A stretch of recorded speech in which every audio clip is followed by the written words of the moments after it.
Happy Thursday nights, going into Friday here, everybody here. Josh on the wrong lead, joined as always by Matt Carlson for another episode of You Gotta Be Shot Tinning Me.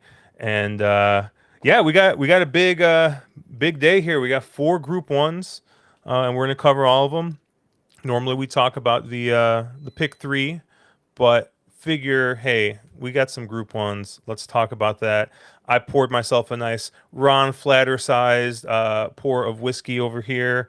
Matt, I know you got you. I don't know how much you paid to rig the Secret Santa, so you would get the items that I purchased at the beer festival, as well as some beers from my cellar. But you got a nice little maple jacket I sent I you over was there. I was So very happy it worked out that way.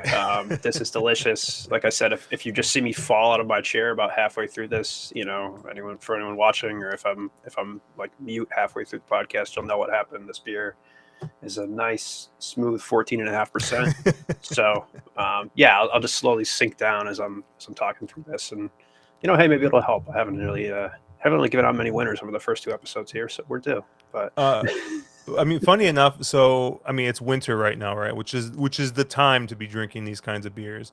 But the first time I went to Saratoga, I met up with my buddy Gary, obviously Mark, Mr. Two Turns from On the Wrong Lead, and I was Mark actually wanted me to bring Spotted Cow from Wisconsin, so I actually drove up to the border, picked up a 12 pack of cans, stuffed it in my suitcase, and brought it over. And I'm like, well, if I'm gonna stuff beer in my suitcase, I should bring good stuff. So I also brought like 5 or 6 cans of Revolution barrel aged beer. And, in the middle of July, sitting out at Saratoga, that is not the time to be enjoying a barrel aged beer. As much as I love barrel aged beer, I very much do drink it in the summer still. But I usually drink it inside an air conditioned home, not sitting outside in the, 80 degrees, sunny. yeah, Uh, everything is sticky and dusty there already. So I mean, you get a nice 14-15% beer on you. You get a lot of cigarette ash and whatever's been sitting out there in that picnic area for 120 years now, kicking yeah, up and sticking to you. So yeah, it was definitely an experience, and it was funny because I think we maybe drank 2 of them, and I was like, look, I'm not flying back with this stuff, and so I gave the rest to Gary. He took it with him. There was some like some coffee stuff, and some other things in there. So yeah, he was able to enjoy that. But yeah, right now, I mean, this is the beer season with that barrel aged stuff. Revolution obviously is knocking it out of the park. And there's also obviously the Bourbon County just came out. I think we talked about last time, but yeah, it's unfortunately I have to limit my beer consumption, but bourbon is okay, and so we got nice pour of Buffalo Trace here, which rolls into my last weekend.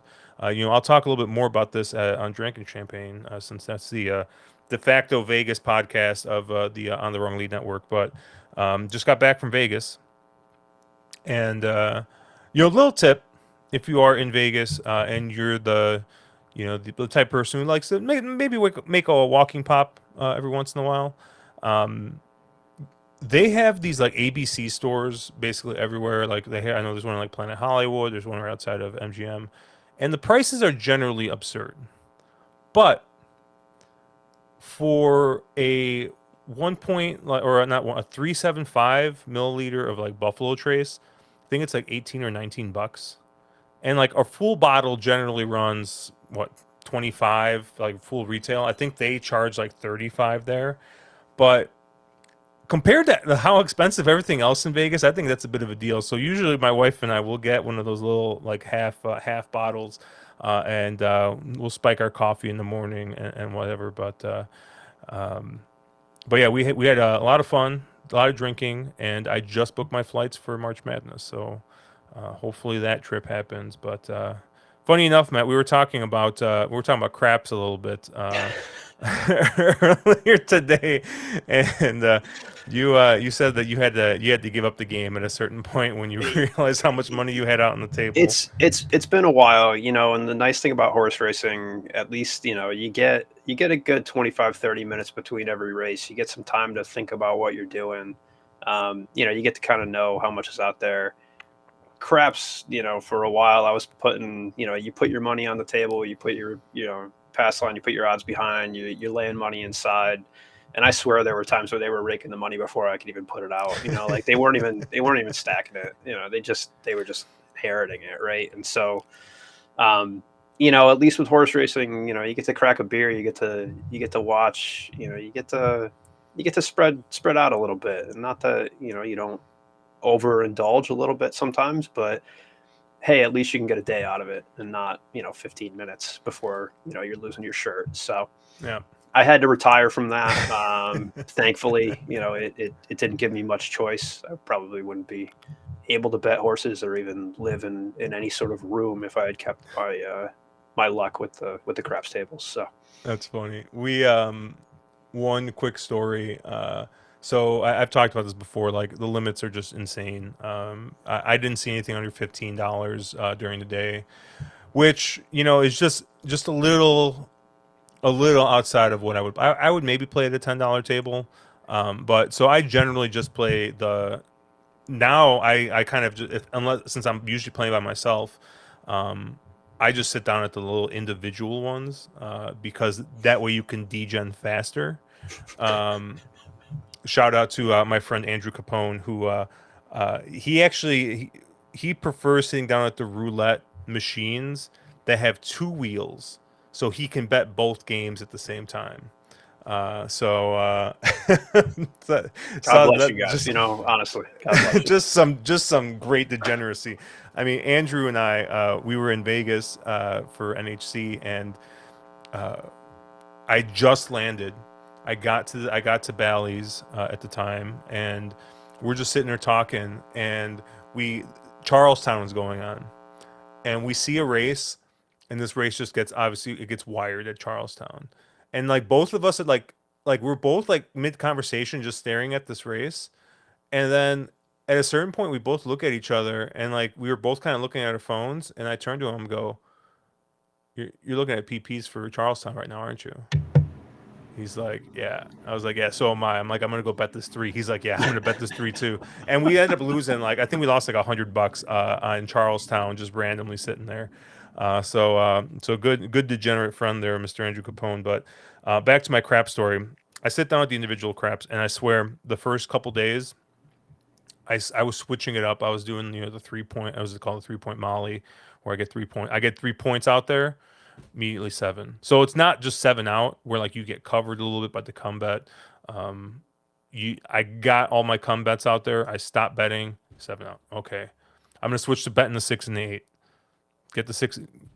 Now I start sevening out. And I'm like, this is just ridiculous. So I was just a ridiculously just like bad run. But I ended up making a bit of a comeback, and I'll talk a little bit more about that. But um, the thing that really got me hooked on craps was Caleb. We were at NHC for another a year, the year after the Andrew Capone story, and Caleb and I are sitting down at the shared bubble craps table because everything was $25 I think at the time, and I just see him like poking all over the place, like betting all kinds. I'm like, what are you doing? He's like, oh, like you can bet the numbers. I'm like, you can bet the numbers. I had no idea. I was just betting the pass line and come whatever. So I started betting the numbers, and like I'm betting like the six and the nine, um, and just playing whatever, and making a little bit of money. I'm like, oh, this makes sense. And then like I see Caleb hit this button that says press. I'm like, what are you doing? He's like I won, so I'm gonna put the money back on the number to press it. So I start doing that, and mind you, I'm betting $6 on the 68. You know, well, at a certain point, I have him pressed up to like $100 from like six. Like I think I had it at $96 or whatever, something insane. And I'm just like I collect like two or three times, and I seven out, and I'm like, oh, cool. Like I think I won like $350 or something like that. I'm like, oh wow, like this really like $350. And obviously, like if you're betting $6 and you're pressing up that high, like you have to be very, very lucky. I came to learn that the hard way, that how rare that is that happens in the long term. But this happens, and I'm walking away with $350, and then I realize I'm like, I had $200 on the table. I had my two numbers pressed up to 96, and then I had my pass line and my odds. I'm like, I probably should have just taken that off too. I would have had 550, and I this last trip it was funny because I was sitting with my wife and I was just kind of explaining what I was doing, and at a certain point, I made like $200 or something. I'm like, yeah, I was like, I gotta, but I could have left a little bit earlier and kept the $70, but whatever, gambling. Uh, but it was a fun time. I'll talk a little bit more on the other podcast because we got some races to get to here. Um, and we're gonna start with race 4 here, and I'll let me share my old screen here for those of you watching on YouTube. Oh wait, this doesn't work for some reason. It's like I think I don't know if they protect the PPs or they just like they don't like these. I don't know what's going on here, but Hmm. we got the Hong Kong vase here, the Longines Hong Kong vase. We're going to be going 2,400 meters here. First Group 1 of the card. Um, you got a field of 9 drawn in here. I don't have the odds up, Matt, but who's favorite here on the morning line? It looks like you get 7-2 on the 3 Zephyro. I'm Okay. not sure how to pronounce that, and then you get 9-5 on the 8 11 still, and 7-2 on the 9. So 8 pretty heavily favored, and then you got the uh, what is that? The 3 and the 9 both kind of sitting behind it at 7-2. So Yeah, so apparently the morning line really likes the Japanese horses. They think Japan's going to run this away, but yeah, and I did go with a shipper in here, but I didn't go with any of the Japanese shippers. I actually landed on the one Junko. And surprise, surprise, I land on who's probably going to be the leader in this race. He is drawn to the outside. He's in the 8 post, but it doesn't really seem like there's a ton of speed in this race. Is coming in off a Group 1 win. It was on slow going. He was also carrying much. He was carrying a couple more pounds. So um, you know has a couple of nice wins going similar distances. I believe he's 2-0-2 in 4 starts at similar distances here. Great record in Group 1s. So I think this is definitely a classy horse coming in here. And I just think that this horse is going to get out there on the front end and he's going to make everyone catch him. And I didn't really see much more pace in this race. And, we talked a little bit beforehand that, the last race that he won was just glacial, but also was only a 4-horse field. Um, he only drew 8 horses in this race. So it's not like he's got a humongous field to deal with here either. Um, so I don't know. I thought the one Junko was pretty interesting here. And that's the only horse I really had written down in this spot. So if I had like play any doubles or anything, or if I'm just gonna win bet, I mean I'm only using the one Junko in this spot. Where did you kind of land, Matt? yeah, it's funny. I was looking for kind of similar to what you saw, right? I was like, okay, Junko, looks like lone speed, right? And I brought up that last German race, and like I said, saw the 4-horse field. I actually clicked back when I started that race, and I was like, is this a jumps race? Like they just weren't running at all. So, short field, running real slow. I'm like, okay, is it going to get that? Probably not. The other horse I went to because I saw the running line last out and I was trying to figure out what it was doing from a tactics perspective was the 5 West Wind Blows. And because of that, I actually saw kind of a very weird race. That horse doesn't break. It actually blows the break. It breaks last by a good margin. And for whatever reason, Jamie Spencer decides he's going to rush up and do this, Happy Valley-esque middle move, 6 wide, and get the lead on the horse. And so it takes the lead, but expends a ton of energy doing it and just fizzles out in the stretch, So to me, that's kind of a toss, but I do think I do think the horse is good enough. Now that said, I mean, if you look at the running line, it's got a lot of seconds in there, so you're like, okay, is this horse got some seconditis in it? Um, but I was kind of struggling where else to go. Like you, I tend to like shippers in these races. I think for any race that's two turns shipping in, there's a couple of reasons that these Hong Kong horses probably aren't the pick, right? Anyone kind of running in shot 10 is probably a one turn horse because most of the races, the predominant races in shot 10 are all one turn, right? Up to a mile, you're just running that one turn mile. So I don't think the breeding and kind of the class of horse will ever let you get a really good two turn horse. There's no sense to have them here. They would go elsewhere. Um, the two horses to the outside, the Japanese horses, they're both 3-year-olds. I mean, do I want 7-2 on a 3-year-old filly? Maybe, but probably not, right? I mean, it's getting some weight. It's getting 5 pounds on everyone else, or at least 4 on most horses. 9 pounds on the rest of the field or most of the field. So, I mean, you have the horse that lost to Inspiral last time. Inspiral's a really good horse, so 7-2 is probably not the price I want on that, but maybe there's some ability there. So I think, I kind of defaulted to the 5. I think enough excuses last time out. I think Jamie McDonald's been here, right? He knows the course. He can pilot it pretty well, and might get a decent enough setup. You have a versatile runner, and kind of be able to set the pace and get a trip and get home there. So I defaulted to the 5, and kind of like you, I used the 1, the 8, and the 9 underneath. Just maybe that's a kind of chalking out a little bit. So, but yeah, that's who I saw as the players in here, really. So. Yeah. Yeah, and the interesting thing too about Shatin or Hong Kong racing in general is uh, they tend to buy their horses from Australia, which is the same. Stayers aren't exactly Australia's forte. They're known um, for turf sprinting for sure.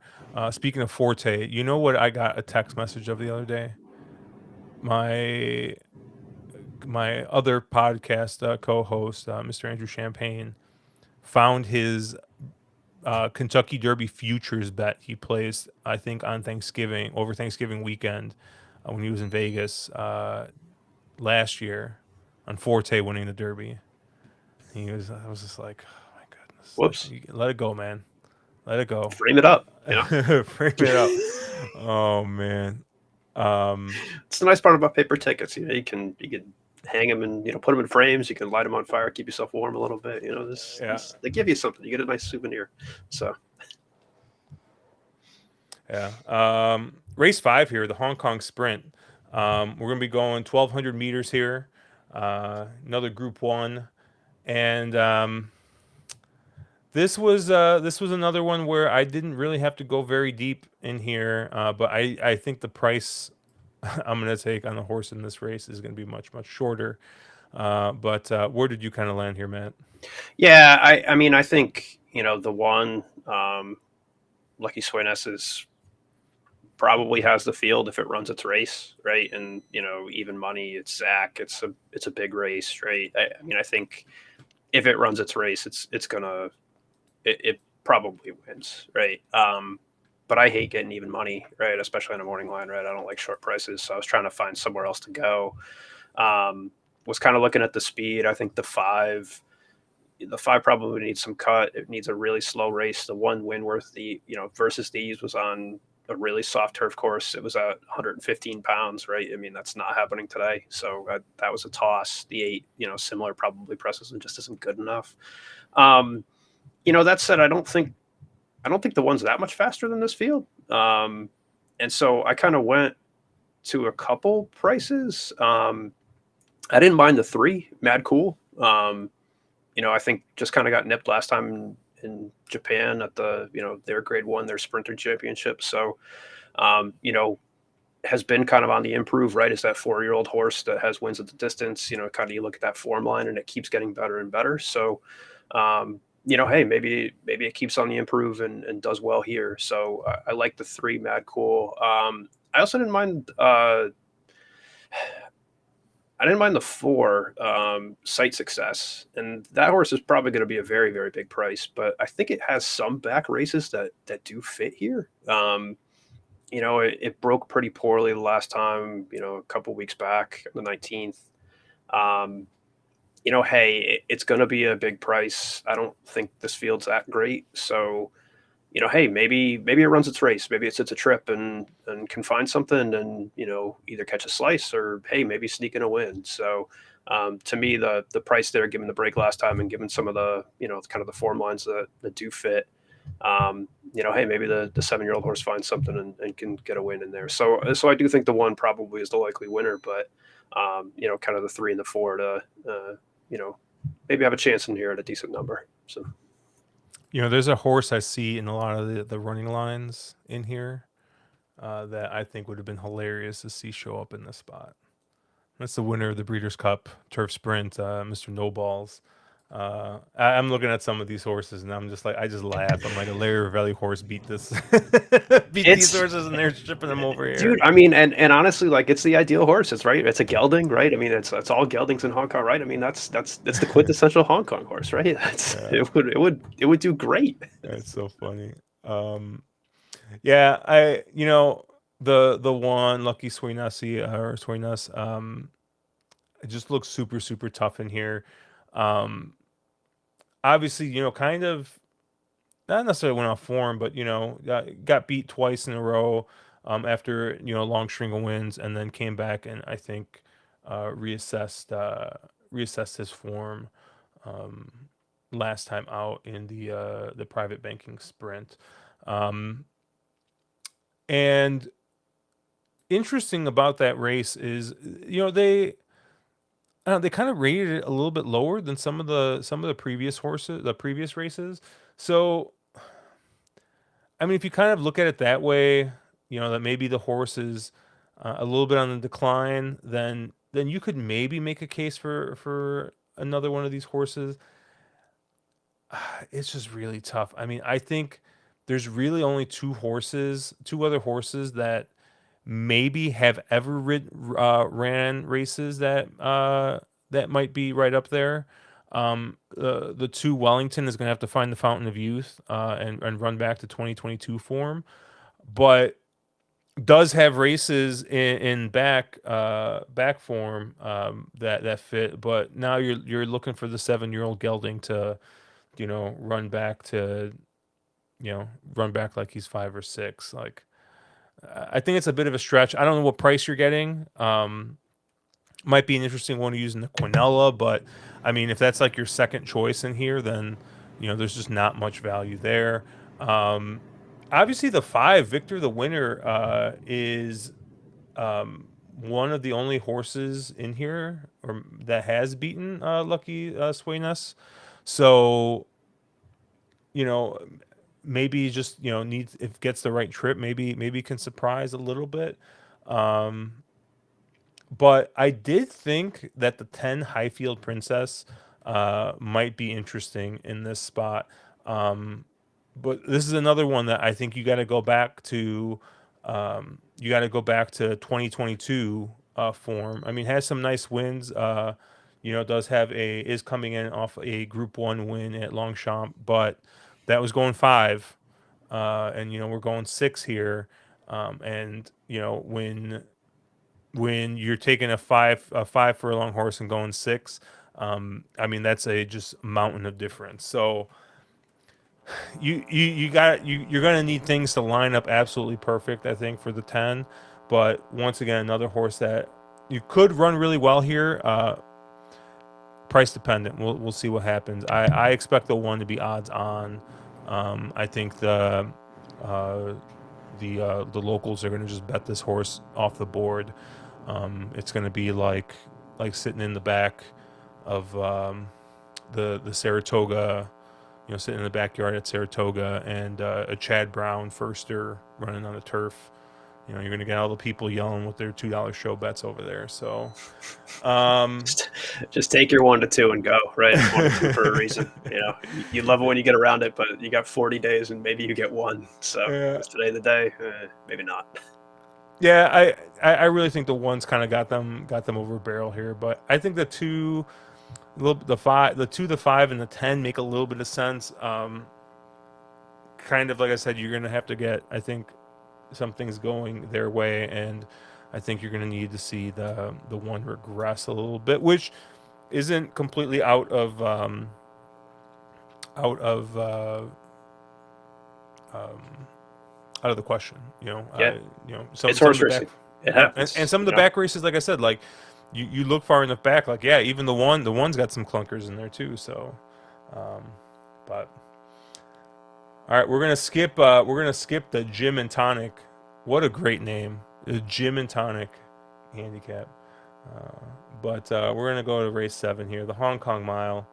Got a one-turn mile here on the turf. Uh, Pour one out for Belmont, who I believe also has a one-turn mile on the turf. One turn mile and a 16th. Only maybe at least they had it. I don't know. Now they got nothing. So And now they got nothing, but now they got Aqueduct.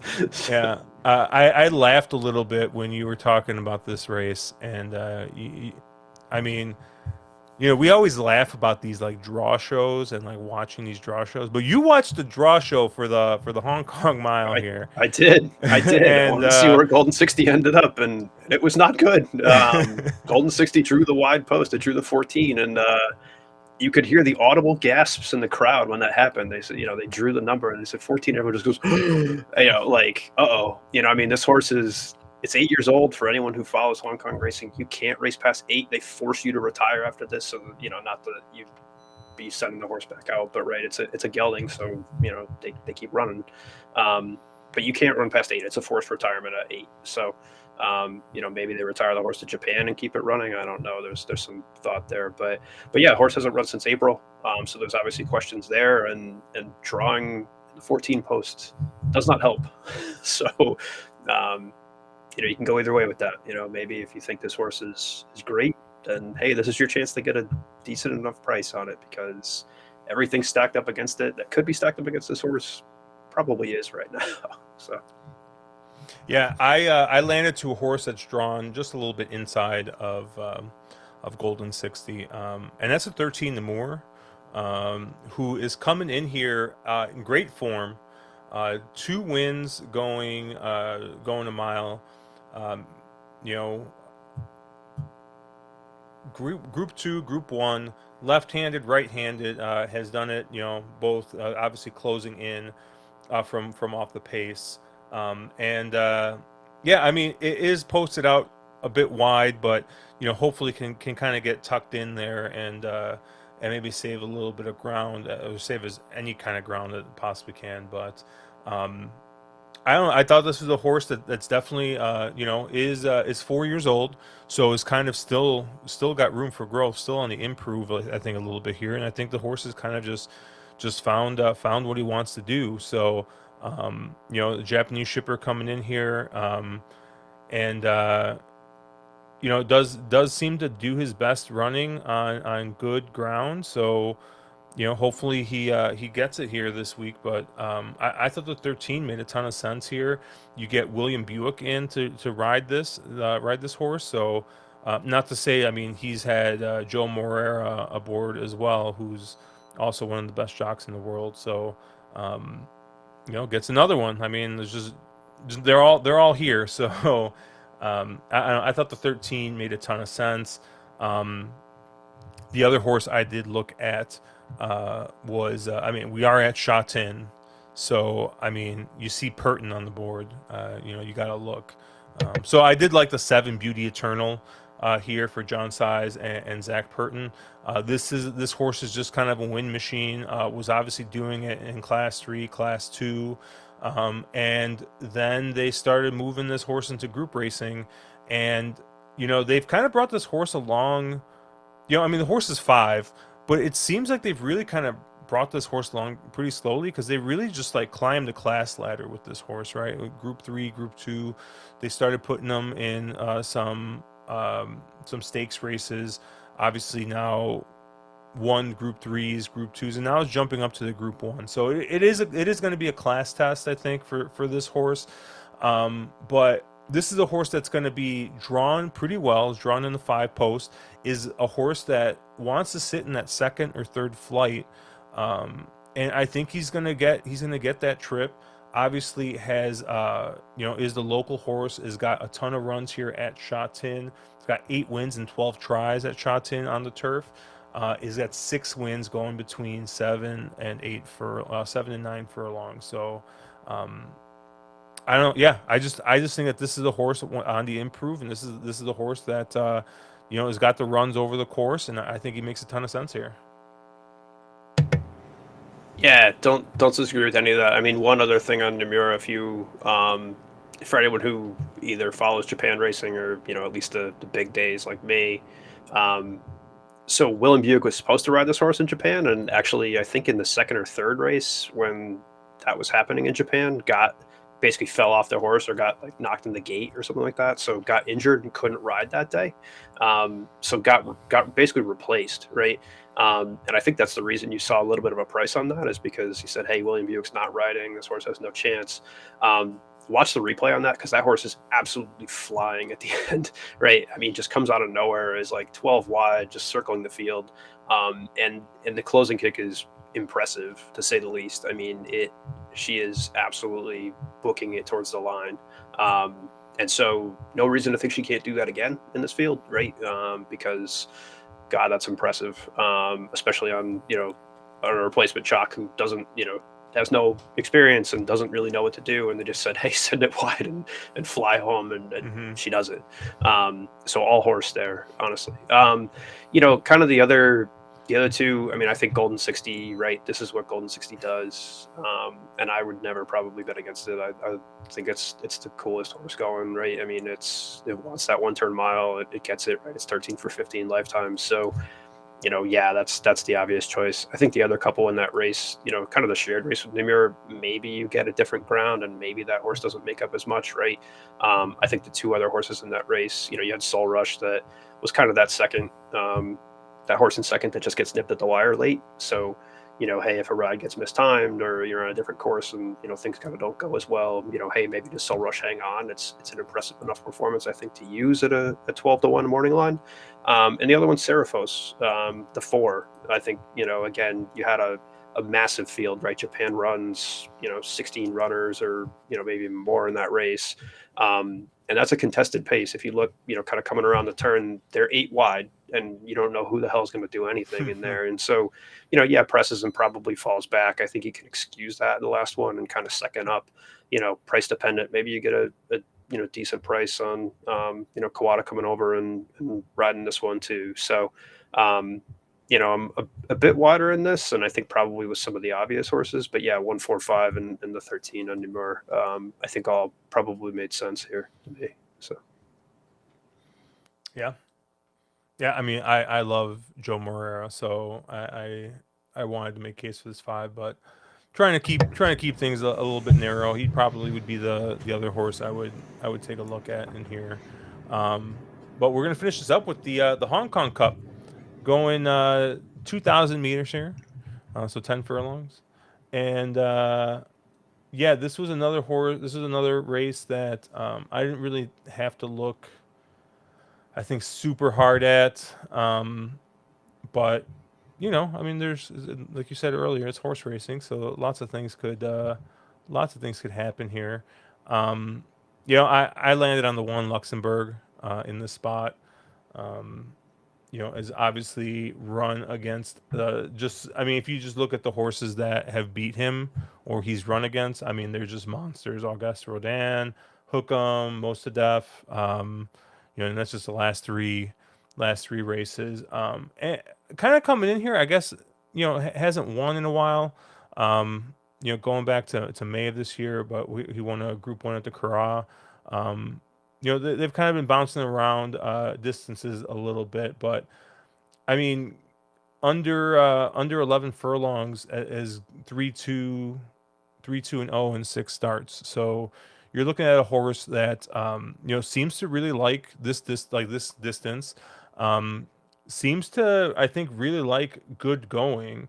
So I think if this horse gets some pretty good going, I think it's just going to work out super well for this horse here.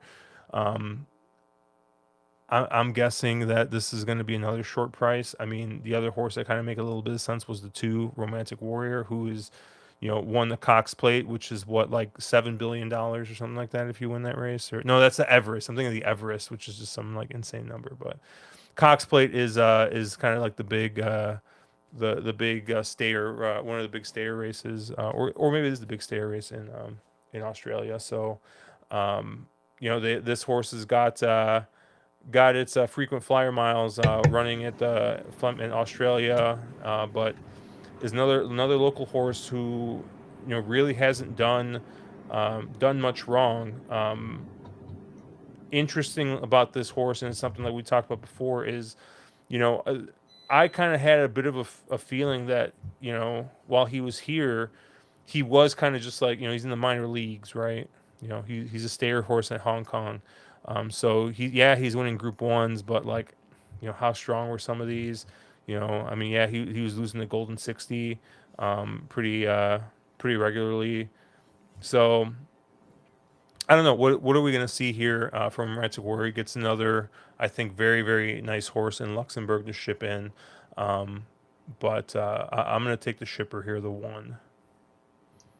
Yeah, I don't have much else to say on Luxembourg. I think without seeing my notes, he kind of read everything I wrote. So I like that horse a lot, right? I mean, it's lost to some of the best horses in the world. So being the fourth or fifth best horse in the world on that is no shame, right? Hmm. Um, Romantic Warrior, I think, going and shipping internationally, right? For anyone who follows Hong Kong, right? Horses typically do not ship out of there. You typically kind of just stay in your lane. They didn't even allow shipping previously. So for a horse to go internationally and prove itself like that was huge. And you saw a lot of support and a lot of love for that horse kind of going over for it. Um, but with that, I think that obviously was a huge target for that. And I don't know that a horse shipping internationally with a huge target race and then coming back here to another huge target race is really set up to be the price it's at, right? Getting 9 to 5 on that and kind of being those short odds. I don't know if it's going to run back kind of the same way. You saw it. Okay, obviously it had a trial coming back in. They just force any horse shipping into to trial, right? Or at least coming back into the colony, right? To do that, there's no reason to win a massive $3.3 million race and then run a barrier trial. But Yeah. yeah, I just try to get around it because I think that was the target, and I do think the horse is probably either going to bounce, if you want to use that term, or at least not run to its form. Um, obviously the one we talked about, similar to losing to some really good horses, the 3 Prognosis, who is obviously pretty short too. Losing to Equinox is no shame. Equinox was the best Hmm. horse in the world before retiring, a couple weeks ago. So, um, it, I think has a pretty good chance here as well. And then I was looking at the 4 as well. I don't know. I don't know if there's a reason Lemaire isn't here. I kind of thought if this horse was live, like this is a huge race, why wouldn't Lemaire kind of come over for it? And I don't know, maybe there's something going on in Japan. I have not looked, so there may be a really valid reason, and the horse still could be live. But beyond that, I kind of was just a maybe on it. So yeah, I think the logical is to beat Romantic Warrior or Luxembourg and Prognosis, and you probably see those 3 finish right at the top, and nothing really else in the rest of the field looks all that great to me. A couple horses that we actually talked about in our first episode, I think, are running back here, but they are appropriately at like 20, 30, and 50 to 1 odds. So that you'll, you know, they didn't win then, they're not going to win now. So, yeah. So, I did. I agree with you on the 3 horse Prognosis. This is one that I think was running into kind of buzzsaws in some of the races, and won a nice Group Two win. I think found a little bit easier field, but Romantic Warrior kind of got the best of this horse. Here at Shatin earlier this year. So I don't know. Maybe Place Chance, Quinella trifecta type horse. Um, the 4 did interest me, and I know you said, hey, why didn't Lemaire ship in? But Damian Lane's not exactly a slouch either, and he shipped in for this. Maybe it was just a fact that Lemaire didn't, like, he was only gonna get this one mount. Maybe he thought it wasn't worth it, but Yeah, Damian Lane has ridden in Hong Kong a fair bit. So yeah, I don't mind that it's Damian Lane coming in here. This horse is obviously coming in great form. There's another horse that's just kind of progressively is moving up that class ladder. Won a handicap, then won a grade three, won a grade two, and it seems to be on the improve. So coming off about a 3 month layoff, like is this horse going to be cranked up? We'll see. But I thought I thought that that is an interesting horse, and it's funny. I'm reading the notes on this horse, and apparently Christophe Lemaire says that this is a Group One horse, like this is a Group One winner, future Group One winner. So that does kind of confuse me even more why he didn't ship in. So I don't know, Yeah, maybe if you guys are viewers, if you guys know the answer to that, or maybe we'll Google it after the fact. Um, I tried a little bit. I didn't find much. yeah. So maybe Japan is just flush with monster grade one horses and just he has his pick. I don't know. Yeah. Another underneath type horse, or maybe long shot play, depending on how you want to look at it, is also another Japanese horse. I thought the 5 was a little interesting in here. Now, this is a horse that does seem to be going kind of backwards. Is 7, but ran second to Love's Only You in this race 2 years ago. Yep. So obviously, has run well in and on this course. Joe Morera rode the horse then, and Magic Man decides to get back aboard here. And I don't really know what the relationship what he has with Hong Kong at this point. I know when he left and came back, he wasn't really getting the same kind of mounts. So I don't know if that's kind of uh, like for Americans, like when Flavian Pratt went to New York and then came back to California for a short stint, and all of a sudden he couldn't win. And I mean, it was great for me because I don't like Benny Flavian Pratt, but um, yeah, I don't know if there's like some ill will there or something, but he doesn't necessarily have a ton of like top mounts. I think in this rendition, but I thought this is one that does have some back class, got some back form. Obviously, is kind of started off with a Group Two win this year, but has kind of tailed off a little bit.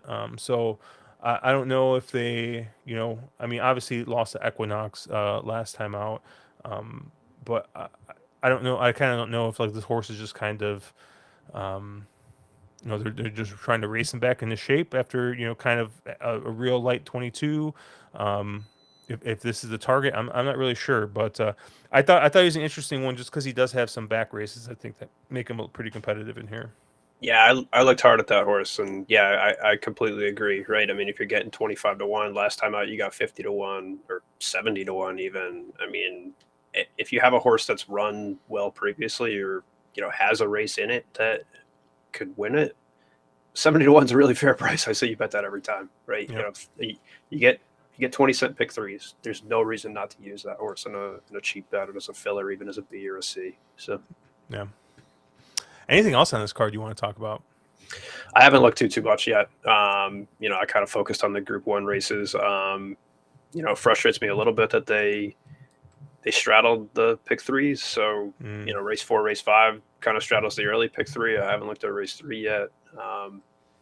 The way I've been running, you probably don't want me to talk about them anyway. So maybe we leave well alone for a little bit. But yeah, no, I mean, it's a huge day, right? The other races here, I think you have a couple Class 1, Class 2 races on the other piece of the card.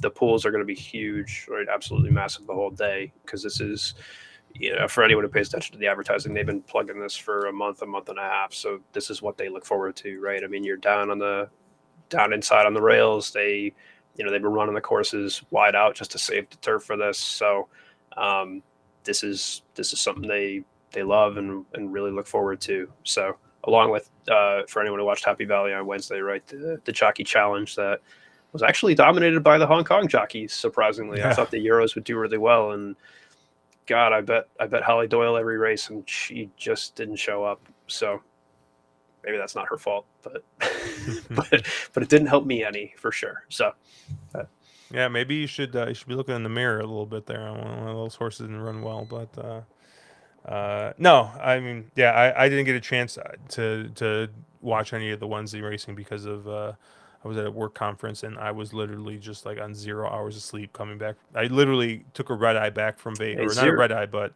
0 hours of sleep is what it's about. Come on, this was first yeah, post at like midnight. You know, that's true. Well, this is fine, but Happy Valley was a little bit yeah, tough. that's nah. But All right, yeah, I was trying to take a nap on the train on the way in instead of gambling. But instead you of a know, bench. Yeah, got it. yeah, not on the bench. No, not this time. But yeah, it's going to do it for us. Obviously, check Matt out at Slow and Steadied as he chugs the rest of that lovely beer. Obviously, I'm at Cherry Drink, at wrong_lead on Twitter, on thewronglead.com. And we'll have an episode of Drinking Champagne out later this week. But yeah, I gotta change the song, but I haven't had time to look for another one. But Don't mess with success. You know? So we'll catch you guys later. good luck, everybody.